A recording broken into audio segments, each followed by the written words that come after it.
Jim Renacci is a Republican congressman from Ohio. He sits on the Ways and Means and Budget committees.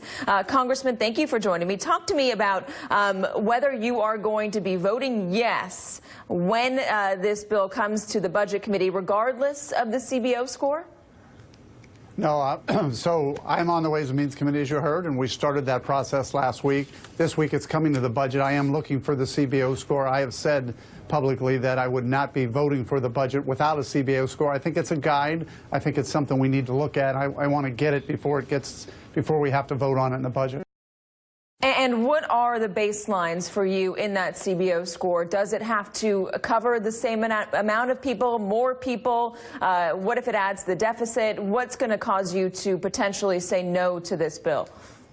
Well, the real issues that I have is that we have look, Obamacare is not working, and we're spending way too much money in Washington right now. And as sitting on the Budget Committee, I'm seeing a budget deficit growth really starting to accelerate. And I want to see an opportunity for the cost curve to start at least the curve starting to turn down. Doesn't have to come straight down. I tell everybody that I'm a big believer that we're not going to balance this budget in a year or 10 years anymore, but we got to start getting back to the American people and showing them they have to balance their budgets at home. They have to balance their family budgets. As a businessman for 30 years, I had to balance my budgets. We have to make sure we at least get the curve going in that direction. Do you trust the CBO score? The White House is already, in some ways, trying to discredit it. Well, I think the CBO score is a guide. We need to look at it. There's some problems with it. It's very difficult. I heard you earlier saying how complicated healthcare is. It is very complicated. So we have to look at least the score. That's a baseline for me. That's a starting point. Your governor, Republican John Kasich, was on Meet the Press over the weekend, and he was talking a little bit about this bill and criticizing it to a degree. Take a listen to what he said. It's not like we love Obamacare. It means don't throw the baby out with the bathwater.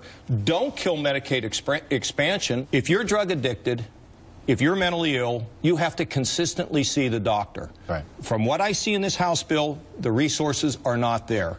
If you're chronically ill, you're going to have consistent coverage. Under this bill, you don't have it. So Governor Kasich is concerned about the poor. He's concerned about the middle class. He's concerned about the less fortunate. What do you say to that criticism?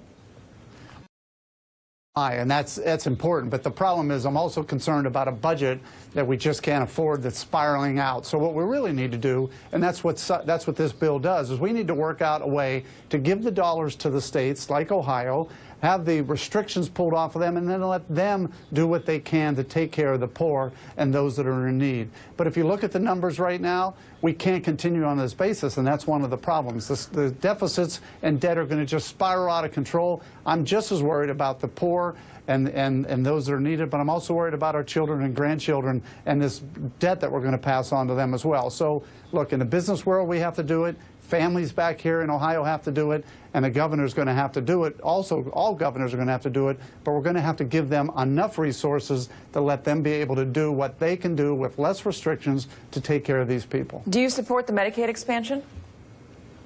Well, look, I believe that Medicaid expansion was a problem for governors to take because in the end, what we have done is we've said there's going to be unlimited dollars. If there were unlimited dollars, absolutely. But I know that they're not unlimited dollars, and that's the concern I have. So as I've said all along, we have to take care of the safety net. We have to bring this plane down safely and land it safely, because today Obamacare is not working. It's, costs are accelerating.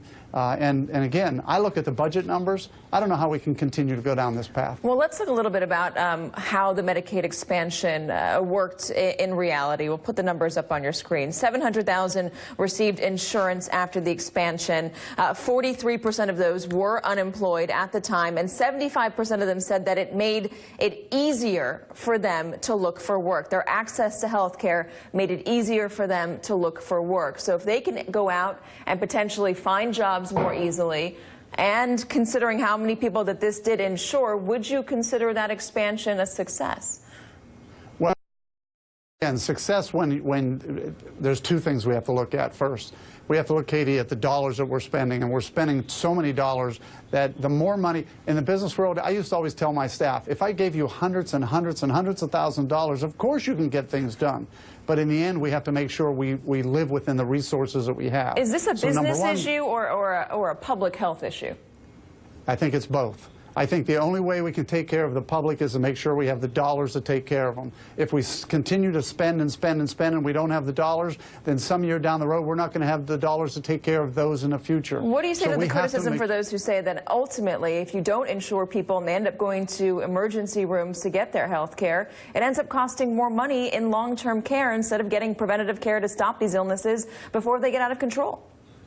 Well, look, first off, 93% of the people are already covered from what I'm hearing, whether it's in a current employment situation, under Medicare, under Medicaid, or under veterans. We're talking about a 7% that we need to make sure that we're taking care of in the end.